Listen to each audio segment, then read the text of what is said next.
Niger Delta Development Commission gets 11-man advisory committee. I therefore want to urge this advisory committee to discharge its responsibility diligently and effectively.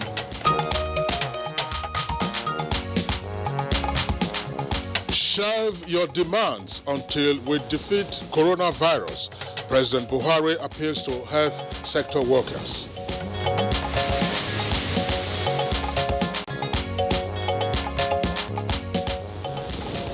House of Representatives to intervene in current ASU strike. It affects the graduation of our children, particularly the masses' children.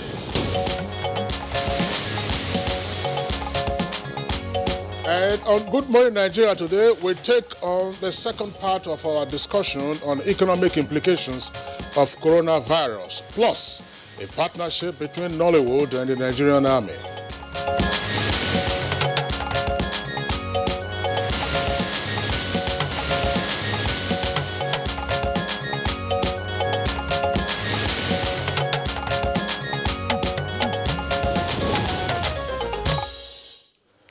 Coronavirus, which has ravaged China, Italy, and Iran, with isolated cases in Africa, including Nigeria, which already has recorded 2 cases, is progressing from being a global health emergency to become a major threat to many economies of the world, with far-reaching consequences on businesses and stock markets. Absolutely, Kyria. Remember that this was what prompted our topic 2 days ago, that's Monday, when we discussed coronavirus and its economic implications for Nigeria. And our guests obviously were emphatic that since coronavirus is impacting negatively, first say on the global oil price on which our revenue projections and by extension our national budget are predicated, there will be serious implications for our economy.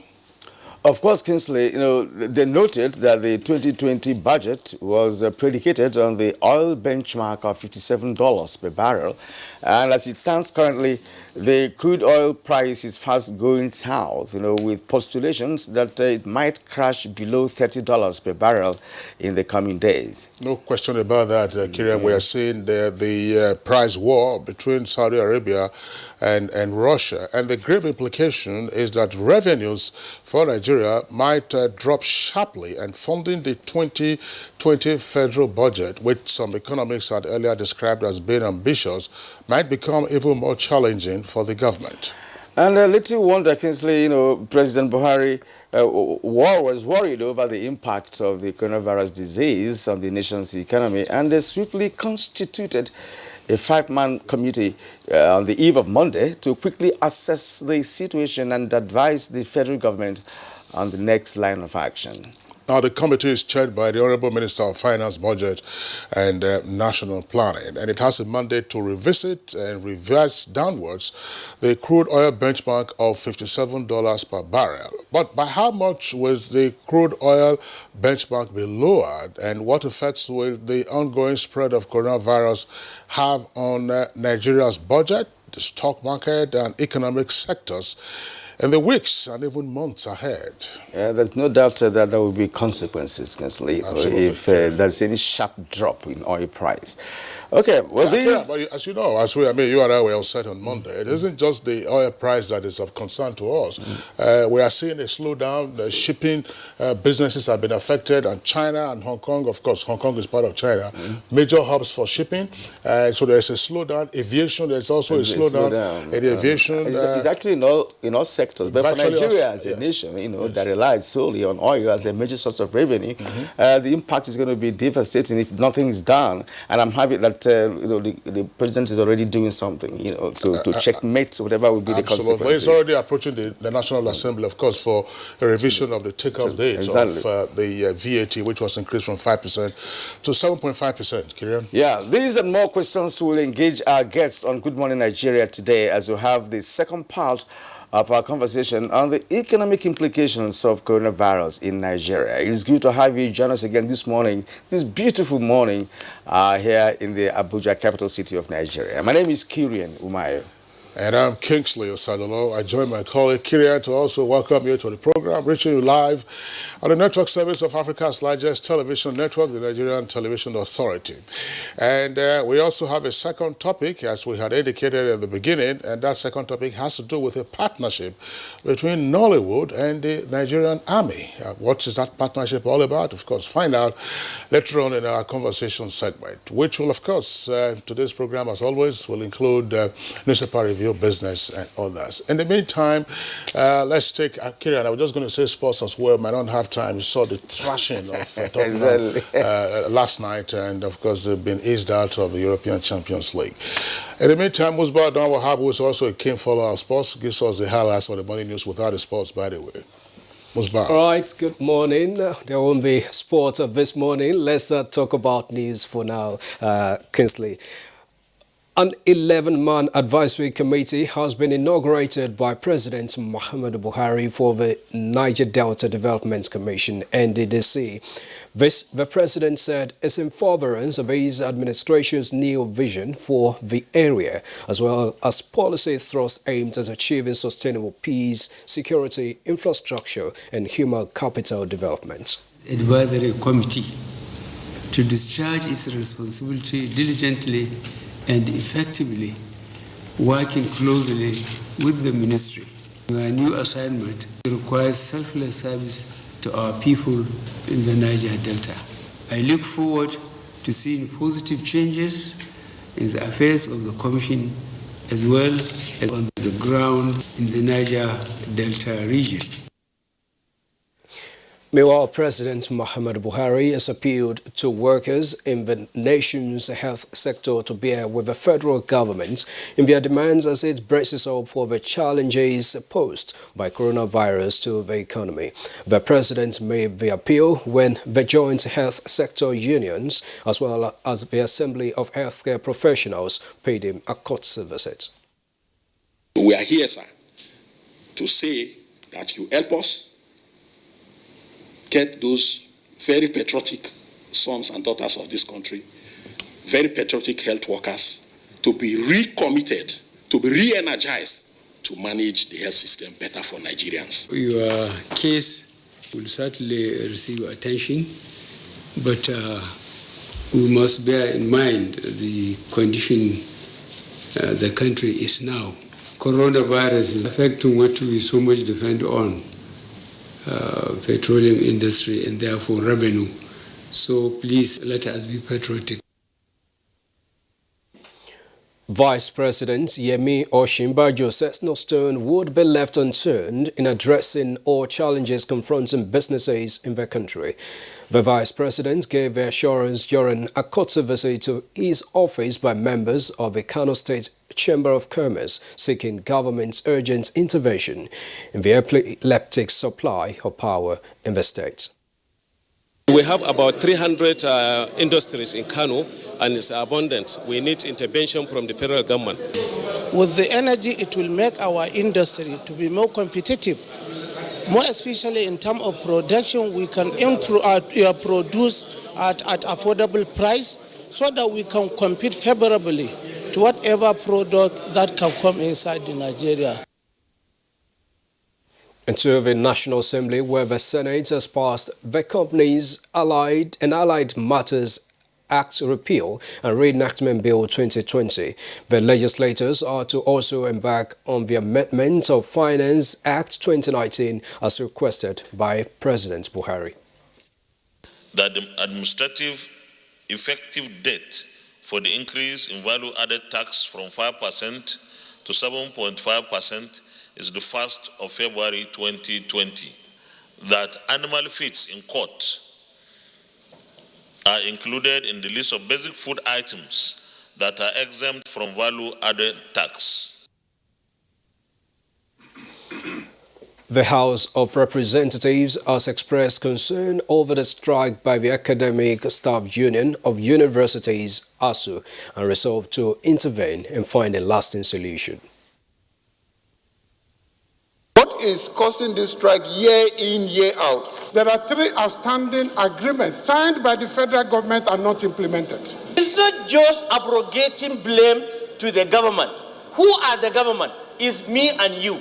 Each among us sitting in this green chamber and in this chair have known the economic situation of this country. Mandate the relevant committees to follow up after leadership intervention to ensure compliance. Because it affects the graduation of our children, particularly the masses' children. Content providers from within and outside Nigeria have converged on the corporate headquarters of the Nigerian Television Authority (NTA) for emerging skills and content development to boost digital television, effective management and successful monetization. Switch from analog to digital broadcasting. This cannot come at a better time. No matter what platform, what television station you are, if you don't have content, there's no reason to be there. And that's a bit of the news this morning. Good Morning Nigeria will continue after this break, and the second leg of discussion on the implications of the coronavirus on Nigeria's economy will be up for discussion. Good morning.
For your family, because 100% of our milk is sourced from our farms. This means that we control the entire production process from grass to glass, taking great care in every step to ensure the milk that gets to you is of high quality, great tasting, and enriched with essential nutrients that are great for your family.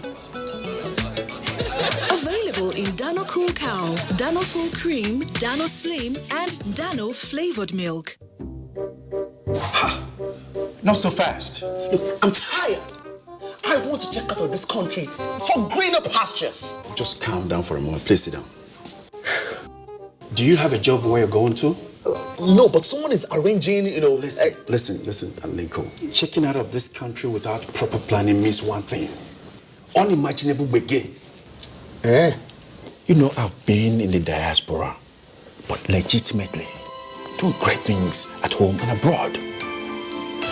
As I've been saying, without the proper footing abroad, the risk is not worth it. Listen, Alinko, it's better to be home than be trapped abroad, or even end up in prison.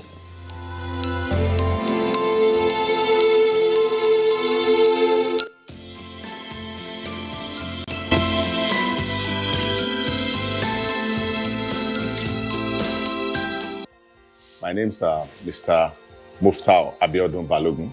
We started this business 4 years ago, and this is the production outlet where we do about 4,000 to 5,000 birds per day. With the closure of the border recently, we've been experiencing massive surge in demand. Our sales per day now is going to be between 15 to 20,000 birds. We needed to expand all avenues because of the multiplier effect it's creating. And the most interesting thing about this closure is that many of my farmers today are farmers we recruited recently, and they are young graduates. What the government is doing will lead us right. And I can tell you, if the government sustains this thing, sky will not even be our limit.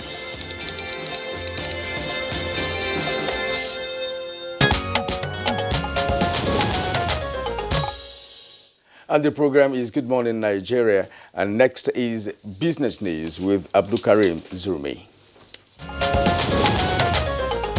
Nigerians are eagerly waiting for the reports from the Budget Review Committee set up by President Muhammadu Buhari to redeem the 2020 budget estimate. This committee was set up in response to tumbling crude prices, which may require cuts in the nation's budget. Chaired by Ministry of Finance, Budget and National Planning, Zainab Ahmed, the committee is set to review the $57 oil benchmark for the 2020 budget. Meanwhile, the Russian Energy Minister, Alexander Novak, says Moscow is open to cooperation with OPEC in a bid to stabilize the oil market. Russia had failed to reach an agreement with OPEC on a proposed oil production cut by 1.5 million barrels per day, but says doors are still open for future cooperation, with various tools including reduction and increasing of production. Saudi Arabia had announced plans to cut oil prices further to its buyers in a price war with Russia, forcing global price crash resulting in the biggest single-day loss in a decade. Now let's take a look at the Nigerian Stock Exchange to see how the market fared on Tuesday, 10th of March 2020.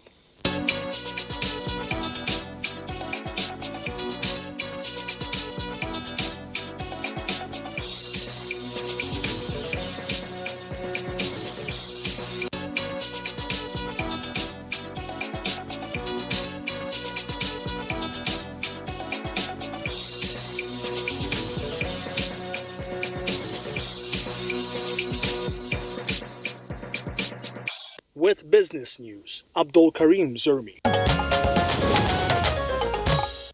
Many thanks, Abdul Karim Zurmi, for the business package. Next is newspaper review.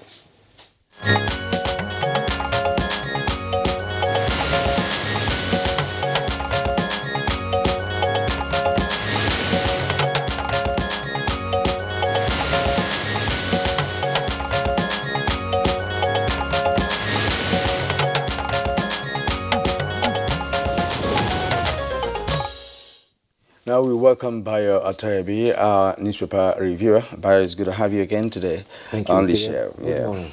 Good morning, Kingsley. Yeah, Bayo, good to see you. Thank you. Good morning, Nigeria. All right, let's begin this review with the Daily Trust newspaper. We're going to go from top to bottom of the Daily Trust newspaper.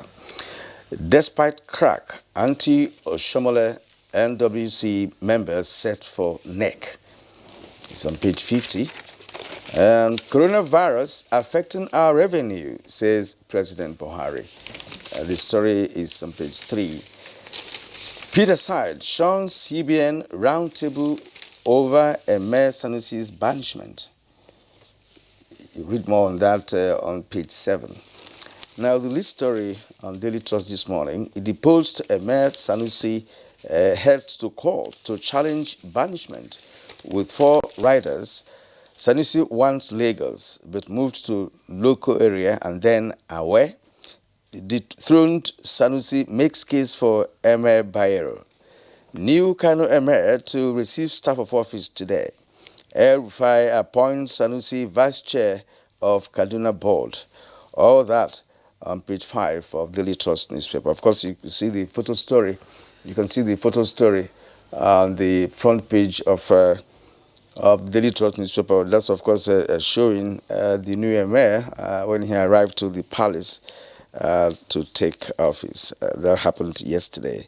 They call it the first outing of the new Emir of Kano, His Royal Highness Aminu Ado Bayero. And below that, we have a convocation. Unilag VC accused of abusing procedures, disregard to council, is on page 11. Zamfara Assembly relocates to primary school. Find out why on page 50 of Daily Trust newspaper. And now, no special treatment for Kalu, Darie, Nyame, Meto in Kuje prison. It's on page 10. All right, let's also take a look at the front page of the Punch newspaper. The lead story is also on the Sanusi issue. It says Sanusi to challenge detention and forced exile. And Kano continues 2.2 billion naira fraud probe. 3 riders to that headline. It says council say deposed emir been subjected to maximum trauma. And may God bless us with good leaders, praise ex-Kano ruler. El Rufai offers deposed monarch Kaduna board appointment. Details of this stories can be found on page 2 of the Punch newspaper. So we go now up above that, from the very top. Border closure, customs make 697 arrests and 7.4 billion naira seizures. That's page 32. Senate queries $4 million payment to lawyer from ECA. ECA stands for Excess Crude Account. Stock market investors lose 656 billion naira in one day. That's page 31. Petrol imports gulped 1.7 trillion naira in 2019. That's attributed to the National Bureau of Statistics. 2 earpieces beside the nameplate, UNN, Union Ilorin, ABU, and others join strike. OAU shuns action. Union Ilorin is surprising, first time probably in 2 decades. Malami rejects call to pay recovered loot into Federation account. That's page 11 in further detail. And then you also see the photographs there on the front page, straight out of Kano, showing the new Emir, Aminu Ado Bayero, during, as Kirian also read from the Daily Trust, his maiden visit as a monarch to the Emir's palace in Kano. See the Rolls Royce, 2 photographs there that conveyed him to the Emir's palace. Makinde signs a Motekun bill into law and warns criminals. Gunmen kill ex-soldier, abduct 3 in Kaduna.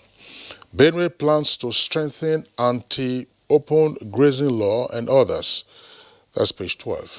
Former Minister Audu Ogbe emerges new ACF chairman. That's Arewa Consultative Forum. And FCTA shuts Abuja markets over attacks on officials. 1 trillion naira looting. That's the kicker. Bauchi to drag ex-governor Abubakar. So EFCC, page 22. Bayo. Thank you.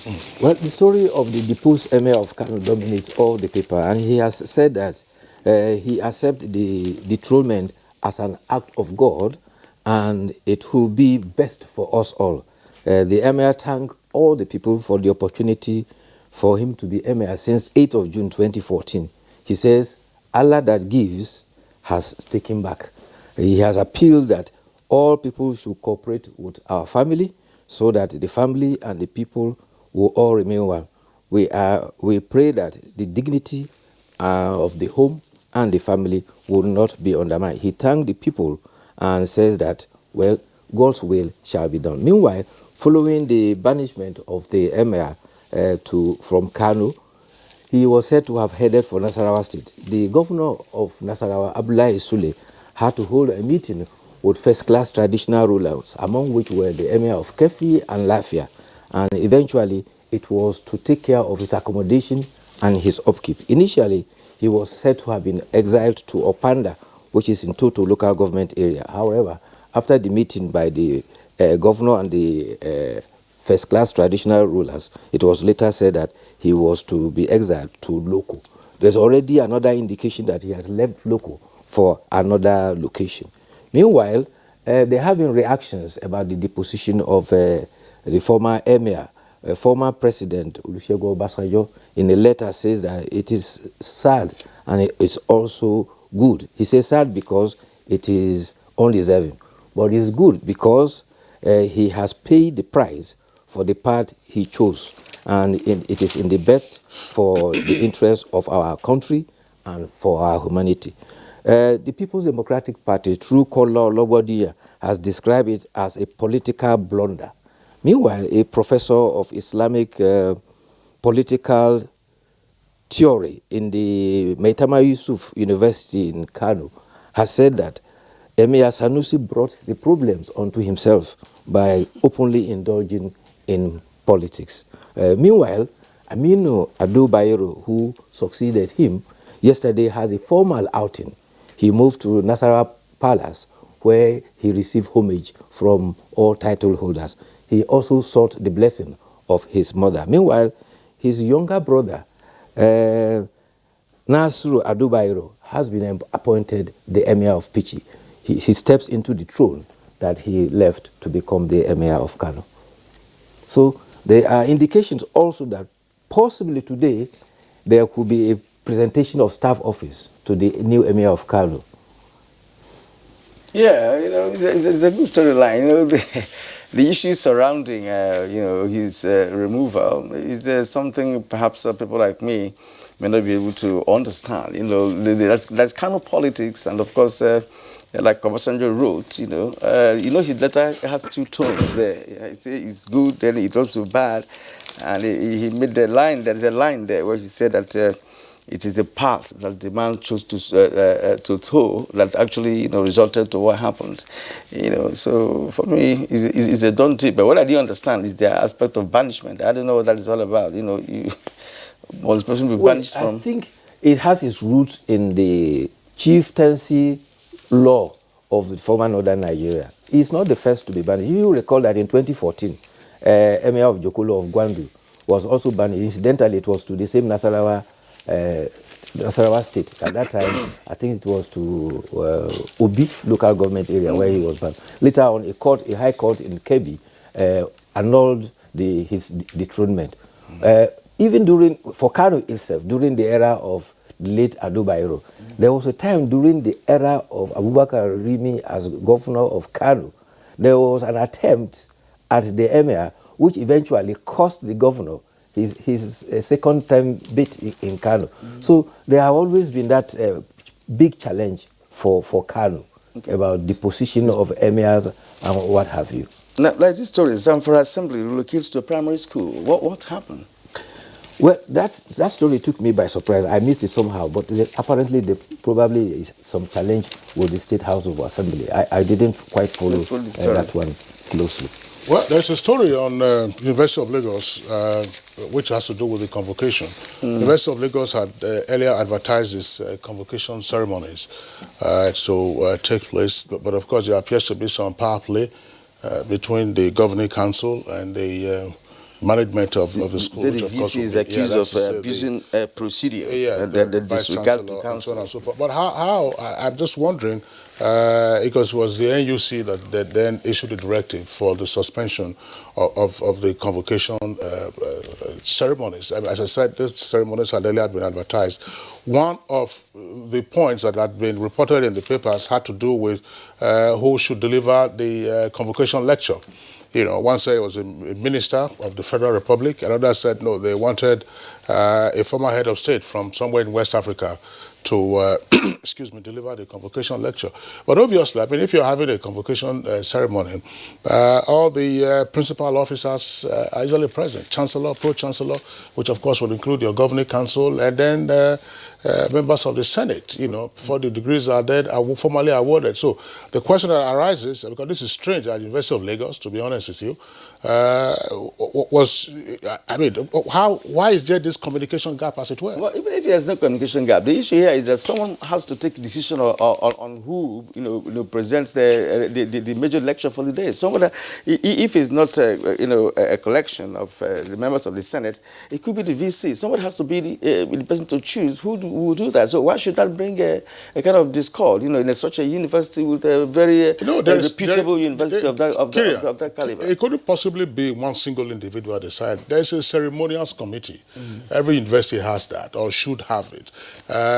You will have a short list of persons, and then of course you have your usual debate, and then of course the committee will then agree and then pass it on upstairs to say this is what we are doing. But what is important is that a convocation ceremony is a festival, as it were, of that particular institution. Of a university. Yes, a festival and a celebration of excellence, and the fact that these persons have been through your crucible and you're now sending them out into the world. So why is this discord lingering? I believe that the decision lies on the man who is the alter ego. After passing through other committees and what have you, everybody will not agree on who does what. At a point, someone will say, look, he's the VC. Okay, fine, this is your police, whatever. Okay. This is what I chose this person to do it. So I think for the National Universities Commission to have intervened, apparently there must have been signals that there was danger coming. Absolutely. And therefore the best thing to do is for them to sort their acts together. The reputation of that institution is at stake. Exactly. So they shouldn't toy with it. That is a great university. University, yes. Now let's go to the editorial this morning, which is very interesting, if you ask me. Now, no immunity for legislative officials. Let me just take one paragraph. It said, the House of Reps has recently been criticized over the plan to extend immunity to principal officers of the federal and state legislatures. The bill for the act to alter Section 308 of the 1999 Constitution and extend immunity to cover presiding officers of the legislative institutions was sponsored by Shegu Odubumi of All Progressives Congress. But one other one, it is gratifying that some members of the House have lampooned their colleagues for even muting the idea. Minority Leader of the House, Honorable Ndudi Elumelu, wondered why some members were promoting such an idea at the time Nigerians have been, Nigeria is in a critical situation with respect to security. Thank you. Can I quickly comment on what happened yesterday? At a Commonwealth Day ceremony, Anthony Joshua asserted that I was born at Watford. My heritage is Nigerian. I come from Yoruba people. I am proudly Nigerian. I'm proudly British. He was at the Commonwealth ceremony where Her Majesty the Queen was also there. And interestingly, he added another one.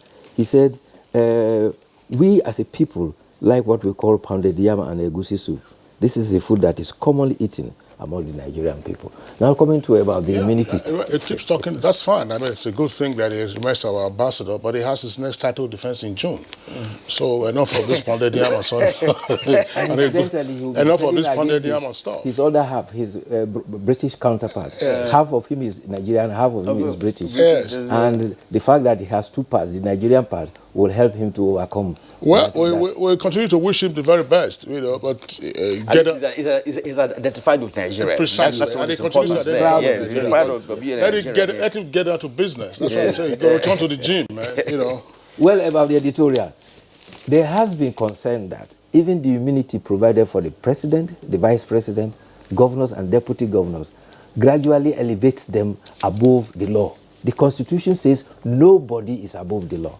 But it has been thought expedient to elevate them above the law so that the challenges of them as executive heading the affairs of state cannot be encumbered by unnecessary litigations. However, there are people who think that nobody should be above the law, especially when there is a crime. Therefore, to give immunity for criminal liability is elevating individuals above the law. However, civil litigation that could just be nuisance to obstruct those executives can be at least provided, immunity can be provided for those. However, the recent development is that member, particularly Segun Odebumi, was leading the debate that he cited the instance that, for instance, when Senator Bukola Saraki was being tried at the Code of Conduct Tribunal, it affected the legislative function, and now they want that immunity extended to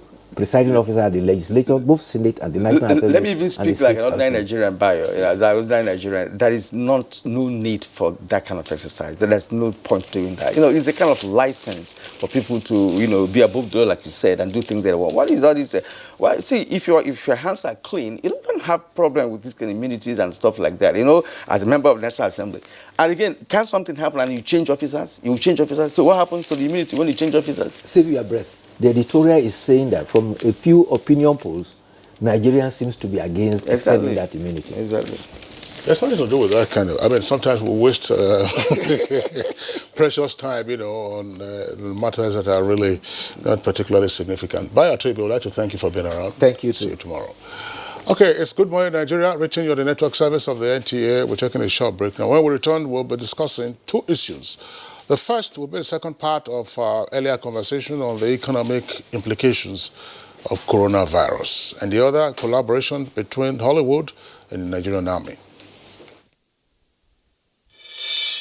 Nigeria is our country, and it's the only country we have. Irrespective of religion, tribe, the heroes of our past did their best to take Nigeria to where it is today.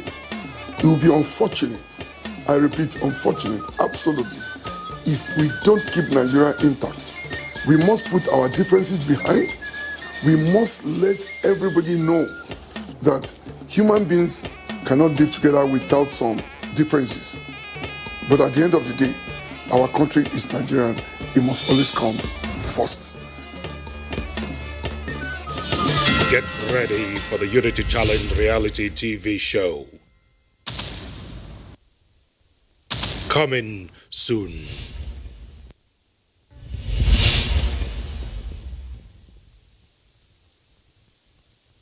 Engineering skills and technology define the quality of television transmission output. Training and retraining of appropriate personnel on the management of modern equipment is therefore a key competition strategy in the dynamic television industry. NTA TV College, Jos, invites relevant desk officers to special engineering courses as follows. 1-week course on audio engineering, operations and maintenance, date 20th to 24th April 2020. 1-week intensive course on electrical power, earthing, lighting, uninterrupted power supply UPS, inverter and solar system, date 1st to 5th June 2020. 1-week intensive course on studio broadcast equipment and outside broadcast operation, date 15th to 19th June 2020. 1-week course on new technologies, optical fiber, IP technologies, automation storage and wireless technology, date 10th to 14th August 2020. The venue for all courses is NTA Television College, near Old Government House, Rayfield, Jos. Course fee 40,000 naira per participant, accommodation inclusive. For more inquiries, please call 0803-314-4383 or 0806-980-9807. NTA TV College, Jos, training you to be the best you want to be.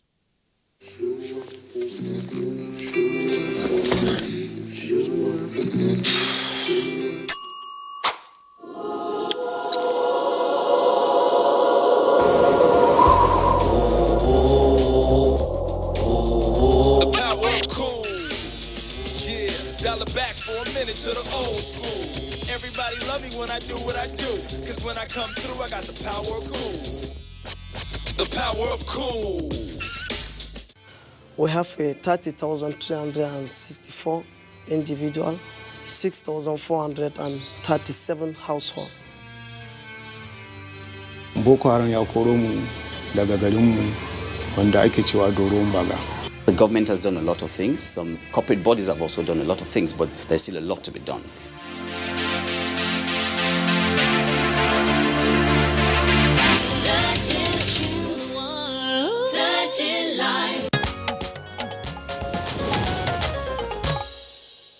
We thank you for staying with us up to this moment on Good Morning Nigeria. And the first leg of our conversation is actually on the economic implications of coronavirus in Nigeria. And the topic was first discussed on this platform 2 days ago. That's on Monday to be precise.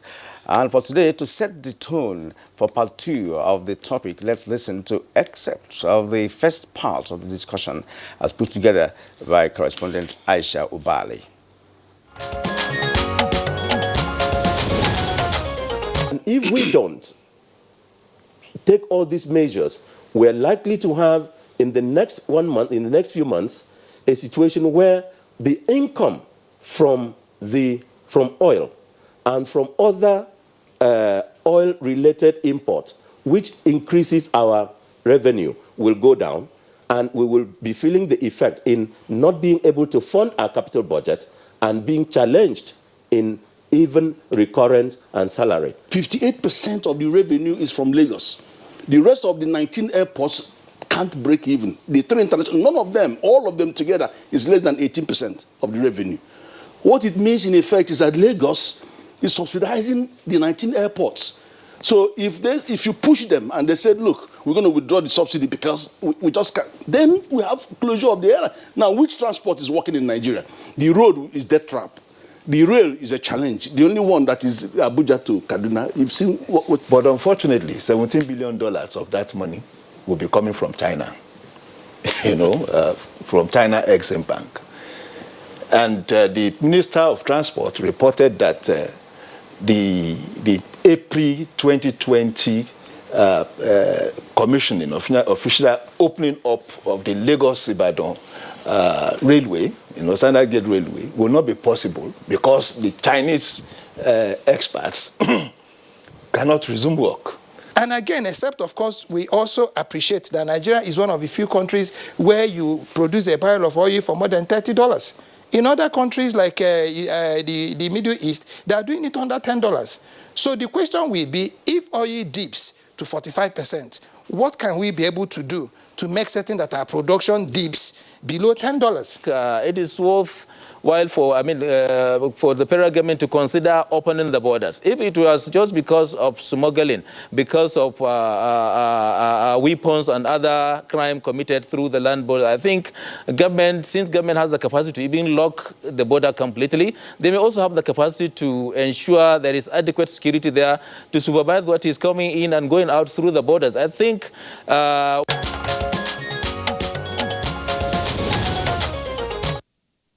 Now, those were excerpts from our conversation on Monday. That's part one of this topic. This morning, we have guests with us again in the studios. Professor Nazifi Dama, one of our regulars, is a professor of economics at the University of Abuja. Professor Dama, pleasure to have you with us on the program. Good morning, and good morning, Nigerians. Also here with us in the studios is Professor Uche Uwaleke. Uche Uwaleke is a prof of finance and capital markets at the Nasarawa State University in Kefi, and most recently, Commissioner for Finance, Imo State, before they were judicially ousted. Professor Uwaleke, a pleasure to have you with us. Pleasure to have you with us on the program. He has had the experience of being a Commissioner of Finance. Absolutely. And that's very interesting. That's an experience. And also here in our studio, here we have Nii Akinsijo. Of course, he's an economic and investment analyst. He's been here with us whenever we talk the economy. You're welcome to the program. Very good morning. And hopefully we're going to have another guest in Lagos. When we are ready for that, we will let you know. He's Johnson Chukwu. When we settle that, we will certainly know. For now, Kingsley. That's right. The gentlemen are here. So we'll give the right of first refusal to the two new guests, of course, who are also regulars. Nii, you were here on Monday. So keep your... So let's see. First of all, let's get your opening statement. Professor Nazifi Dama. We have all kinds of reports around the world. And it's also, some analysts will say, heartwarming that the Nigerian government, personalized by President Muhammadu Buhari, is already taking steps in light of the emerging numbers that are not salutary in any way. But what's your take on what's playing out in terms of the economic consequences of coronavirus worldwide, and most likely also for us in Nigeria? Well, in reality, if you look at the happenings in the world economy in the last 30 days, it underpinned 2 or 3 issues. Number one is the serious interconnectivity of the world economy arising from globalization and information access. And the fact that natural and human resource endowments are varied across countries and continents, you realize that the salutary effect associated with serious production collapse in the Chinese economy arising from the containment of over 63 million people in just Wuhan region have had negative transmissionary effect literally on all the major economies of the world. Because remember, the Chinese economy is the second largest economy in the world today. As at 2018, it accounted for over 14.3 trillion US dollars of the global biggest economy's GDP of 86 trillion US dollars. So if you look at that, you realize that there is so much interconnectivity in the world economy. Secondly, whatever contingency strategies and plans economies could have devised to insulate their respective economies from this collapse, we now have another rider to the fact that a contagious virus that is suspected to have been produced in a laboratory has now had terrible consequences not only on the health sector but on the overall economy in the world, and that underlies the fact that our global economy is extremely fragile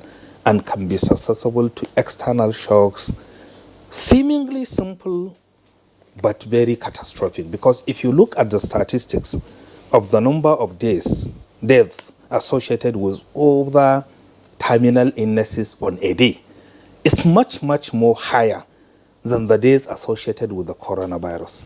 But because of the contagious nature of coronavirus and its ease of spread, particularly in tropic countries or within tropic climate, it gives a serious reverberating effect. Number 3 is the fact that whatever you do as a nation, you cannot insulate yourself from the global economy. And coming back to Nigeria, we can see that with all the safety measures we have put in place in terms of putting our GDP oil price benchmark below the existing market level at a seemingly comfortable level that will give us some excess. Now, one single occurrence, which is outside the control of the economy, can simply put all our plans into terrible jeopardy. All right, thank you for your opening comment, but I'd like to take you back to the issue of coronavirus, being a creation of a laboratory that has not been proved, and of course, even Kingsley, remember 2 days ago when we talked about that, the WHO has not come up with any kind of a clarification of such, and presently we're not believing that that was what happened. But the conspiracy theory gets some element of strength in the sense that the disease was first reported in China. But suddenly, there is another report in Italy in a town that has no history of massive travel to China and spreading on a wider scale. One man can just spread it across, just one person. Just like it happened to Nigeria, just one man. Even during Ebola, one man brought it to Nigeria. So let's not go to that for now. Let's first of all get the take of Uche Uwaleke, professor of finance and capital market, Nasarawa State University. Now, the strategic position of China when it comes to global economy has never been felt than now with the advent of coronavirus. Because from his analysis, it's very obvious, that China is very crucial when it comes to the world economy. He talked about interconnectivity and globalization, which is, of course, what is playing out now, globally. What's your own take, given the scenario, or scenarios, if you like, across the world? Italy, South Korea, Japan, America now is hitting America so harder now than ever before. Yeah. So what's your take on the whole thing? And again, how do you now, bring it down to the Nigerian situation, which of course we're beginning to fight? Of course, the president just inaugurated a committee, to look into how Nigeria can, of course, stem the tide or whatever happens, with respect to effect of coronavirus on the economy. Yeah, thank you, Kieran. Of course, the point has been made. China is the second largest economy in the world. And in terms of export, it's number 1. A lot of manufacturing activity takes place in China. And what is happening now is disrupting supply chains, around the world. So you find that markets are also reacting, negatively. In fact, it's been said that since the outbreak of the virus, that financial markets have lost over $5 trillion, taken off from financial markets. And of course, back home in Nigeria, the market has lost over 1 trillion, 1 trillion naira. Whether you're talking about the stock market in Milan, you're talking about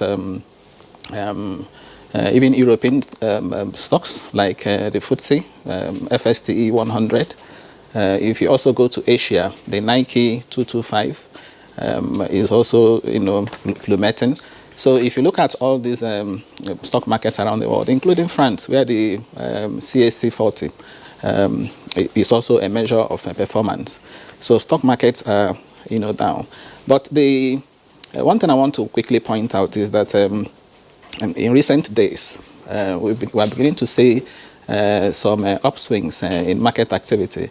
Even in China, the Shanghai index, an indicator for Chinese stocks, gained 5% just last week. And that is because of the fact that the number of cases in China of coronavirus cases is on the decline, compared to elsewhere.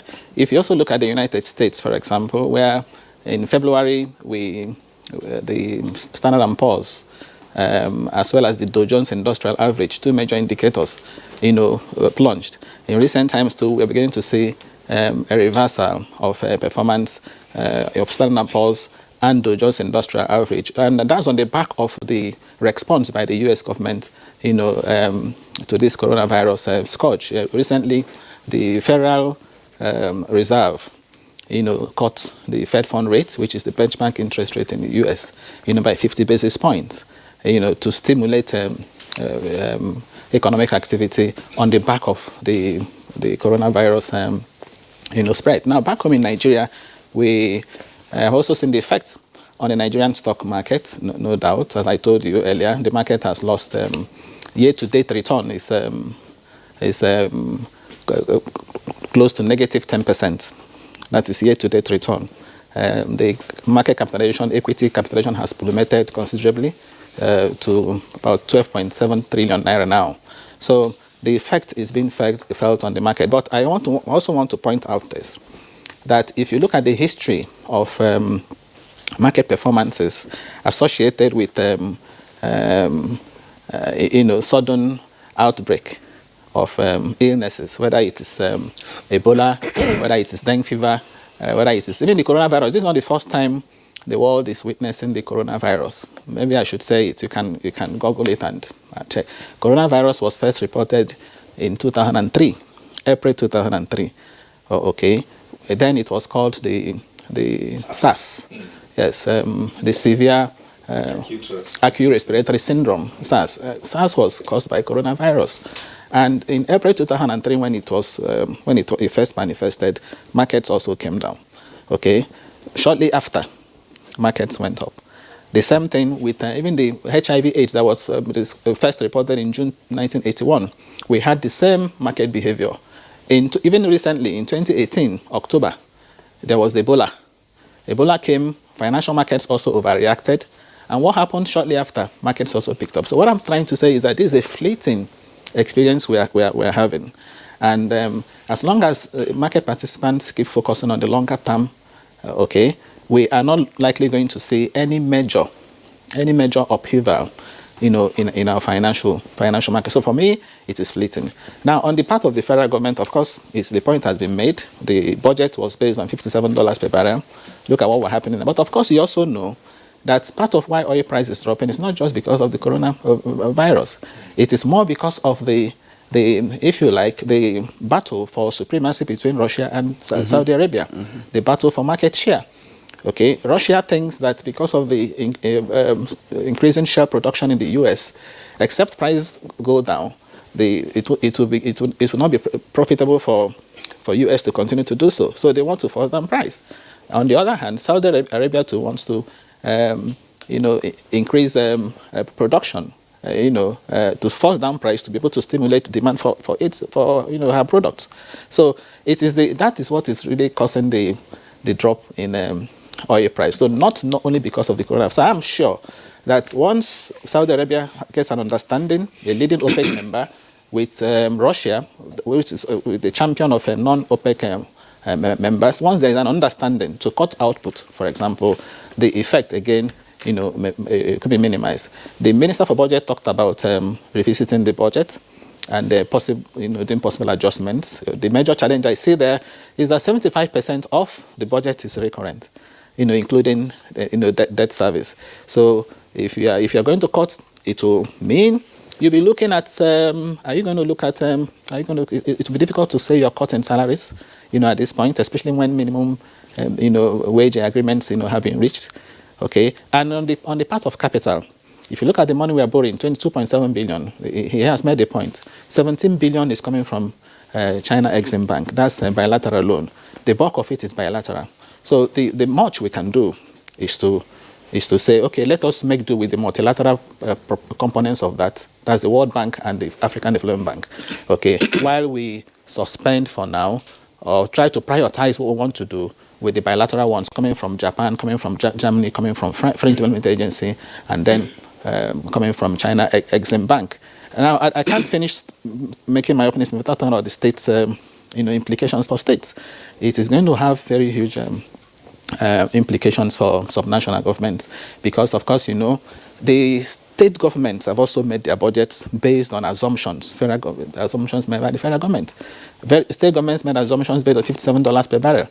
Okay, so what that means is that if oil price is being affected now, that of states too will be affected. And the fact, if you notice, since December, allocation has been on the decline. And a lot of states rely on FACT to even pay salaries. Why did we enter recession in 2016? It was more because many states couldn't pay salaries. Effective demand, reduced, and so the country went into recession. That is what we should try to avoid this time. Okay, Professor Waleke, thank you very much there for your broad sweep of the issues. Let's now bring in Nei Akinseju. Nei, I mean, that's part of what we have seen playing out since the outbreak of the coronavirus is that China, which of course is a major guzzler of oil, has a much lower demand for oil. And then suddenly, the spat between Russia and Saudi Arabia, has come into the mix. And oil, of course, is a major determinant of our national revenues. From what we are seeing, all right, there seemed to have been some uptick yesterday, but the figures remain well below $40 per barrel. I would like to see a long drawn-out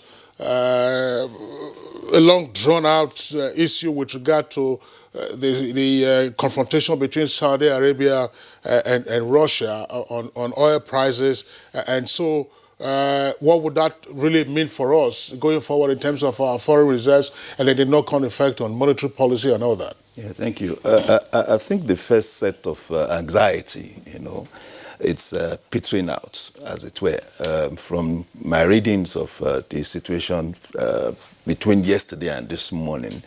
I think a new reality, is dawning on both Russia and Saudi Arabia. And like the international agency, the energy agency noted, the executive director noted, that part was definitely not needed between the two crude oil supplying powers, because we are talking of a double whammy here. We're talking of oversupply and, of course, declining demands. So when you put the two together, it's a desperate situation that you are creating, not just for crude oil producing nations, but for the global economy itself.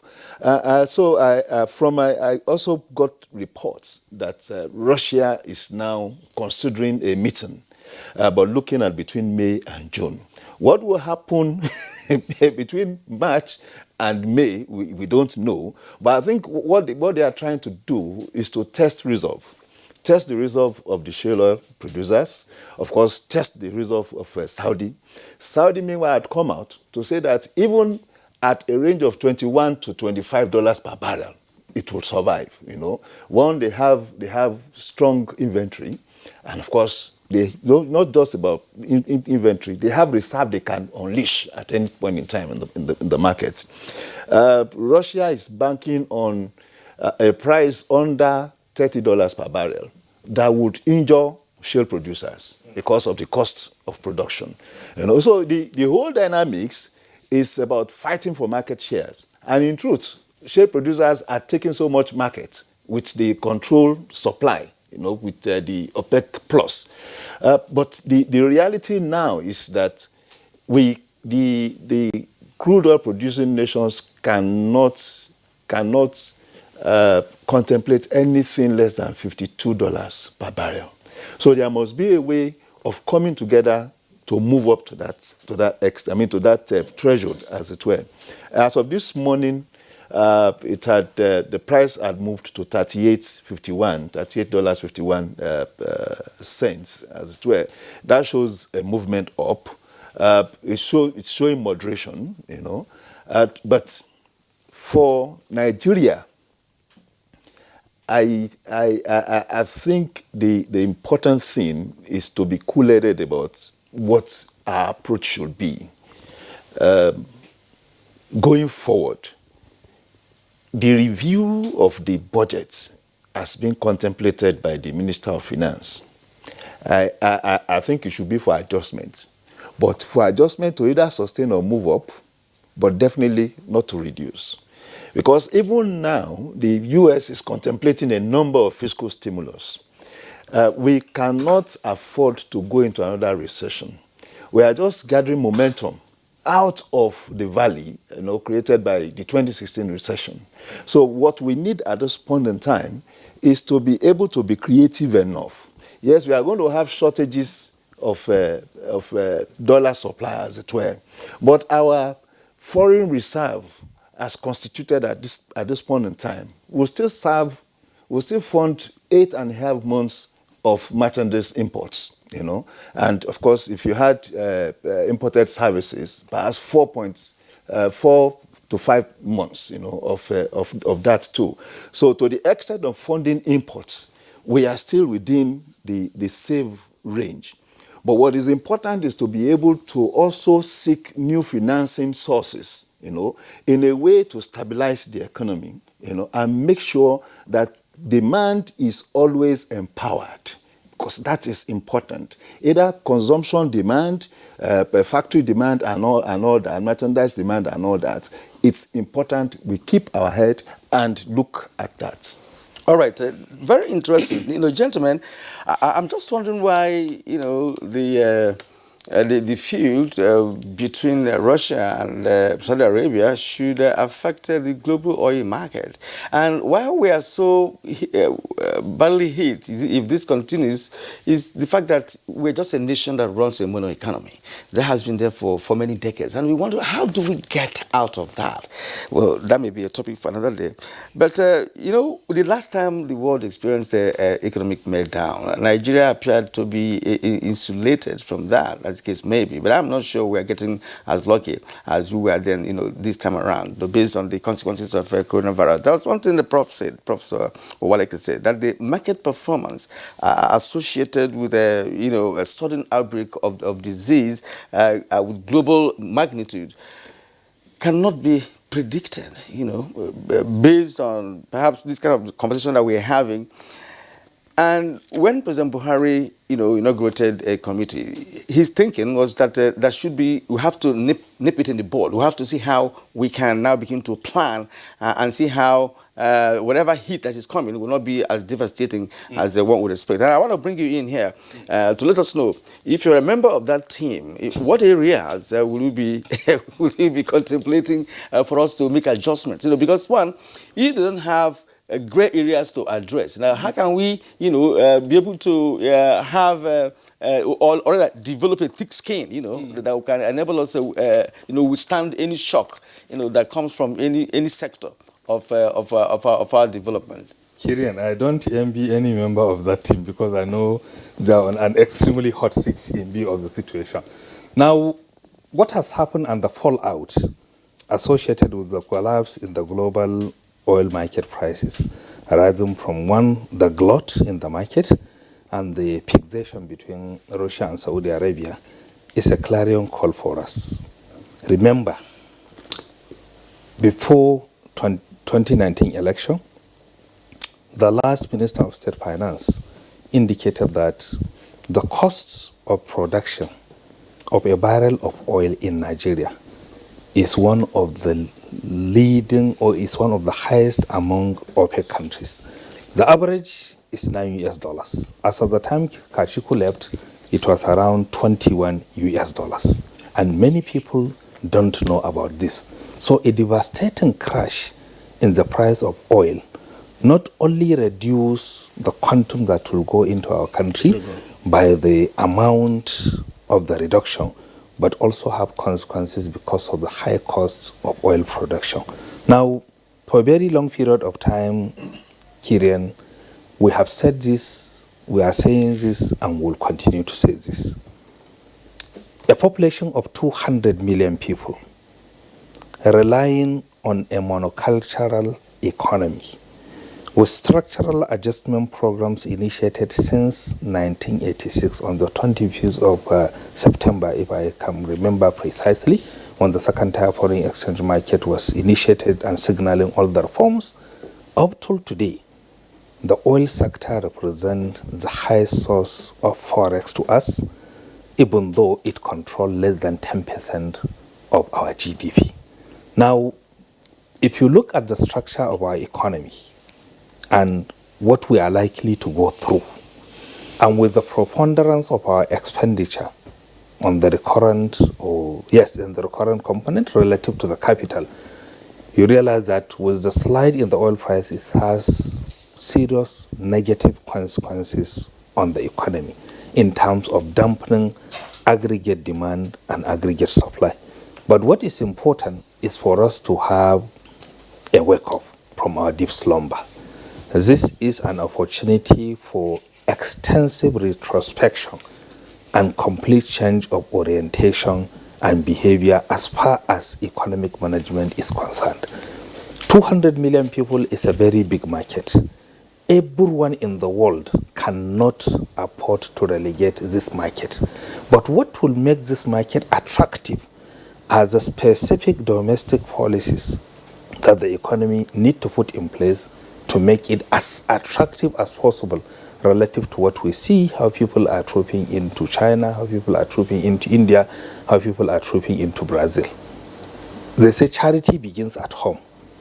Now is an opportunity for us to do 4 major things. Number 1 is for this committee, if it can have the leeway, is to tell Mr. President and anybody that matters, particularly the governors, for us to have very honest, frank, and long discussion as to how we can actually reduce the cost of governance and the cost of delivering projects in Nigeria, so that this is the first step that we need to do. Everybody knows that the cost of governance is extremely high. Some governors have almost 200, 300 special assistants. What are they doing? If you look at the salary of the political office holders, whether at state, at federal level, is exceedingly high. So we need to have conversation about having realistic remuneration. But beyond that, the cost of delivering capital projects, whether at federal government, at the state level, is also exceedingly high. Let us work, let us talk, let us agree on a consensus, particularly using the instrumentality of the National Economic Council to have that, so that we put the economy on a proper shape. Secondly, is the need for us to have a stimulus for the economy at the federal government level and also at the state level. But the question is, where do you get the finances to stimulate the economy? Precisely. Now, if you want to stimulate the economy in the context of lower oil earnings, is for us to do the first thing. That is religiously going back to development planning culture, so that we prioritize in a realistic manner every expenditure at our all level, federal, state, and local government level. But importantly, to take specific measures, to change laws, to change policies, to change perception in order to attract so much idle money in international sovereign wealth fund that can come as public-private partnership funding. Because as I've said it severally, with the current law, with the current policy regime, nobody will massively take his resources and invest in Nigeria, because there are relativities and opportunities that are more positive elsewhere relative to Nigeria economy. And capital is always looking for the best avenue to be able to have safeguard, to have highest profitability, but also to have highest level of predictability. Now, if you have national development planning culture and you review the laws and the policies to attract massive investment, it is possible. Now, when you complement that with domestic optimal resource management, it will send also a very big signals to others that you are serious. I think these are some of the things that we need to put in place in order to insulate the economy from the shock. But much analysts are predicting that the downward trend in the world economy arising from the coronavirus is likely to be not too significant, even though the IMF and World Bank have projected that the global GDP is likely to shrink by 0.25%. And if you look at the GDP figures of the 15 biggest economies as at 2018, is over 86 trillion US dollars. So we are likely to have a loss of over 425 billion US dollars arising from this virus. Okay, Professor Nazir Vidama, thank you very much. And gentlemen, thanks a lot. I don't know. I just, we will have our guest in Lagos. We're going to introduce him shortly. It's also one of our regulars on Good Morning Nigeria. I mean, when you have had, shall we say, a virtual shutdown of major economic activities, doesn't it take quite a while to restart that? And what you lose in the lead time for you to restart, do you regain that almost immediately? And so when you are having I'm not a pessimist, but when I want us to be realistic. When therefore you are having this, say that when you are having the projection that, okay, this might not be particularly consequential, we can get out of it perhaps in the short to medium term. Let's look at what is happening. I mean, shipping activities have been disrupted. Major deliveries have also been disrupted. Airlines have cancelled their flights. And if you cancel a flight and an airline and an aircraft is parked somewhere, there are airlines that have hundreds of planes. We're not talking about those having one or two aircraft. Hundreds of planes with employees who have also been asked to go on virtual forced leave, unpaid. And so if it's unpaid, what then do you do? Italy, I understand, has suspended as part of its policy measure the payment of mortgages. Because if a country is on lockdown and people are not going to work and they don't earn money, how then do you expect them to pay their mortgages? If you don't pay your mortgage and there is a foreclosure and a forfeiture, of course you are on the street. So, I mean, the consequences could be there. But as I said, we have Johnson Chukwu, another financial expert, joining us from our Lagos Network studios. Johnson Chukwu, our pleasure to have you with us on Good Morning Nigeria again. I mean, the entire world is reeling, as it were, from the consequences of coronavirus and other matters immediately arising. From your perspective, what lies ahead of us as a country?